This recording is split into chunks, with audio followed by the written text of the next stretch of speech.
총 맞은 것처럼 총 맞은 것처럼 뱅뱅뱅 뱅뱅뱅 빵야 빵야 빵야 뱅뱅뱅 뱅뱅뱅 빵이야 빵이야 빵이야.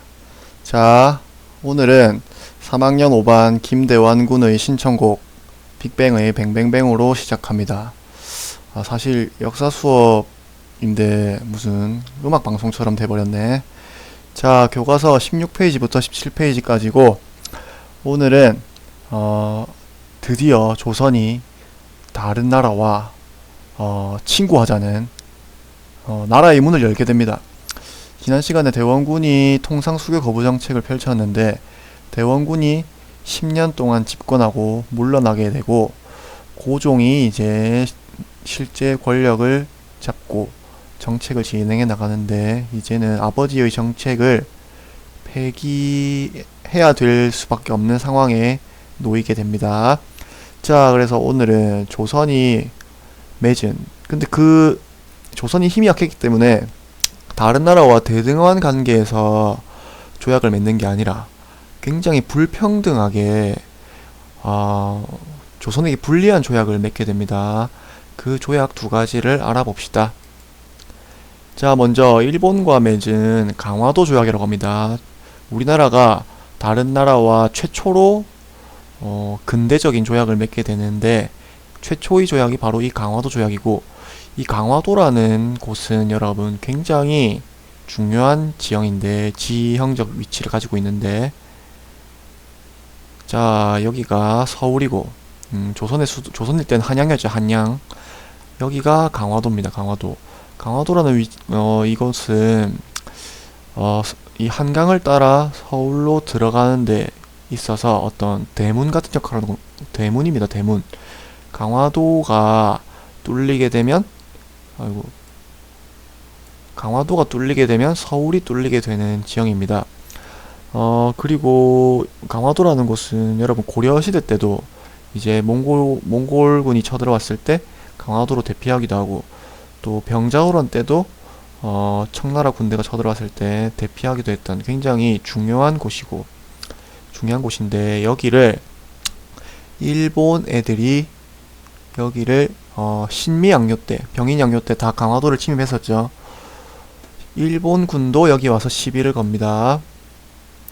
자, 강화도 조약은 자 배경입니다. 먼저 흥선대원군이 권력을 상실하면서 흥선대원군이 추진했던 통상수교 거부 정책이 이제는 끝나게 됩니다.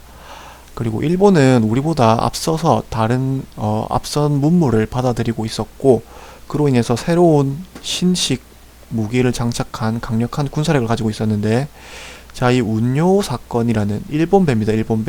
일본배가 강화도에 와가지고 알짱알짱거리니까 조선군이 지금 10년 내에 굉장히 큰 전쟁이 두 번 있었죠. 병인양요, 신미양요.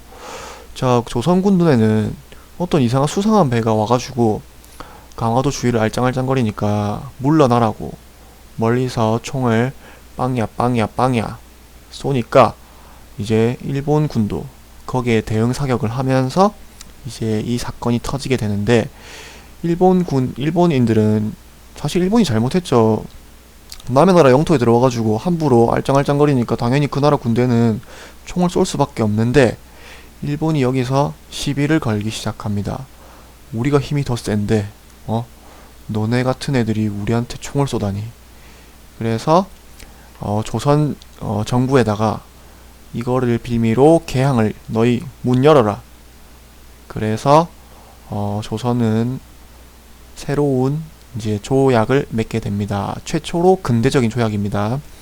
그리고 조선 입장에서도 우리가 이렇게 아무랑도 대화를 하지 않고 교류를 하지 않다가는 이런 새로운 무기에게 점점 밀리겠구나 라는 개항의 필요성 때문에 이런 조약을 맺기도 한 겁니다. 근데 이 조약을 맺을 때 일본군이 훨씬 강하다고 했었죠. 절대로 우리에게 좋은 내용으로 조약을 맺지 않습니다. 자, 먼저 주요 내용입니다. 1번, 4번, 7번, 10번인데 그 중에 1번이 가장 시험에 많이 나옵니다. 자, 내용을 보면 조선은 자주국이며 일본과 평등한 권리를 가진다. 이게 뭐가 불평등한 내용인지 여러분 잘 생각해 보세요. 나중에 수업 시간에 설명하겠습니다. 이게 왜 불평등한 내용인지. 자, 4번을 보면 이제 부산 이외의 두 곳의 항구를 강제로 열어야 됩니다. 부산, 여기서 열게 되는 곳이 부산, 인천, 그리고 저기 지금은 북한인데 원산이라는 항구입니다. 원산, 동해안에 있습니다. 그리고 7번을 보면 조선의 해안을 이제 일본인들이 마음대로 측량할 수 있습니다. 그래서 어떤 이제 일본 상선이 왔다 갔다 할 때 암초나 어떤 섬에 걸리면 안 되기 때문에 자유롭게 측량을 하게 되고, 10번이 더 완전 불평등한 조약인데, 일본인이 조선에서 죄를 범하면 일본 관리가 재판을 합니다. 이것을 어려운 말로는 치외법권이라고 하는데, 예를 들어서 3학년 6반에 어떤 다른 반 학생이 들어와서 우리 반 학생을 폭행했다.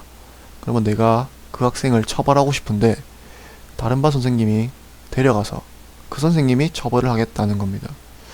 그러면 나는 그 학생이 무슨 처벌을 받는지도 모르고 우리 반 학생이 맞았는데 그 학생이 무슨 처벌을 받는지도 모르는, 나는 완전히 그 상황에서 제외돼 버리는 거죠.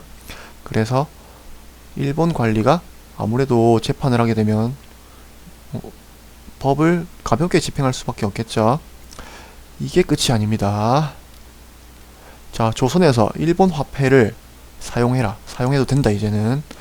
그러니까 일본 화폐가 일본 상인들이 자유롭게 조선으로 들어올 수가 있게 되겠죠. 거기다가 조선에 있는 쌀을 무제한으로 이제는 가져갈 수 있게 된다, 일본으로. 거기다가 관세 조항, 관세가 뭐냐면 수출입하는 물품에다가 그 나라에서 세금을 붙여서 재정적인 이득을 보는 건데, 일본에서 들어오는 상품에는 관세를 붙일 수가 없게 됩니다. 이거는 강화도 조약에 포함되어 있는 게 아니라 강화도 조약에 이어서 맺어지는 조약들입니다. 일본과. 굉장히 불평등한 조약이죠. 자, 강화도 조약이라는 조약은 그래서 최초로 근대적인 조약이다. 그리고 조선의 문이 열리게 되는 조약이면서, 이 조약 이후로 이제 계속해서 이제 다른 서양 세력과도 조약을 맺어 나가게 됩니다. 두 번째로 맺게 되는 조약이 잘못 들어왔네 또. 두 번째로 맺게 되는 조약이 이 미국과 조선과 미국이 이제 통상 조약을 맺게 되는데, 이거 미국과는 왜 맺게 되냐면, 자, 아까 일본과 조약을 맺었다고 했죠. 강화도 조약. 그래서 일본의 이 조선 조정에서 일본의 어떤 새로운 문물을 받아들인 모습을 보라고 이 사람을 보내게 되는데, 이 사람이 일본 가서 이 책을 가져옵니다. 이 책은 누가 쓴 책이냐면 청나라 사람이 쓴 책입니다. 조선이 이 세상에서, 이 험한 세상에서 어떻게 해야 잘 살아갈 수 있을까를 청나라 사람이 써줬는데, 이 책을 들고 왔는데 이 책이 굉장히 조선 사회에 큰 파장을 가져옵니다. 그 책에 대한 내용은 조선을 둘러싸고 있는 나라 중에 러시아가 가장 무시무시한 나라고, 이 러시아를 막아내기 위해서는 중국, 미국, 일본과 힘을 합쳐야 된다라는 내용입니다. 그래서 중국, 일본과는 가까우니까 힘을 일본과는 그리고 1876년 강화도 조약으로 힘을 이제 우리 입장에서는 힘을 합친 게 아니지만 어쨌든 같이 조약을 맺었고, 이제는 미국과 조약을 맺어야 된다. 그래서 1882년 이제 청나라에서 이 조약을 중개를 해줍니다. 너희 와서 친구해라 해가지고 미국과 조약을 맺게 되는데, 이 조약 역시 불평등합니다. 자, 치외법권, 아까처럼 조선에서 일어나는 죄인, 미국인이 죄를 지으면 미국 법정에서 미국 법으로 재판을 받는 치외법권. 거기다가 최혜국 대우라는 조항이 하나 더 붙는데, 이건 뭐냐면 무조건 가장 유리한 대우를 해준다는 뜻인데, 이게 무슨 뜻이냐면, 예를 들어서 선생님이 6반과 3반에게 동시에 약속을 한단 말입니다. 6반에게 조약을 맺으면서 사탕을 하루에 3개씩 주겠다라는 조약을 맺었는데, 3반에 가서는 하루에 사탕을 5개씩 주겠다라는 조항을 맺는단 말입니다. 그러면 6반이 3반보다 불리하죠. 그래서 이 최애국 대우는 6반은 또 자동으로 3반이 받는 것처럼 사탕을 5개를 받게 된다라는 내용입니다. 자, 굉장히 불평등한 조약입니다. 자, 이거는 미국의, 그리고 미국의 이제 보빙사라는 거는 뭐냐면, 미국에 있는 앞선 문물을 보고라고 이 조선 선비들을 보냈는데, 사진을 보면 다 조선 선비들이고, 한 사람은 지금 미국 사람이 있는 거죠. 근데 여기 있는 사람들 중에 이 중간에 있는 이 사람, 이 굉장히 한번 10년 전에 화제가 됐었는데, 왜 화제가 됐냐면, 확대해 볼게요. 자, 이 사람 확대한 모습인데, 이 사람의 모습이 연예인이랑 닮았다고 해서 굉장히 화제가 됐었습니다. 누구랑 닮았냐면, 신화 여러분 아나? 내가 중고등학교 때 굉장히 유명한 사람 그룹이었는데, 그룹 신화의 에릭이랑 닮았다고 해서 이 보빙사로 갔던 민영익이라는 사람입니다. 민영익. 이 사람과 둘이 닮았다고 해서 굉장히 큰 화제가 됐던 적이 있습니다. 자, 오늘 수업은 여기까지입니다. 이게 조선이 맺는 불평등한 조약이고, 조선이 개항을 하기 위해서는 어쩔 수 없이 이런 불평등한 조약을 맺을 수밖에 없었다라는 점입니다. 수업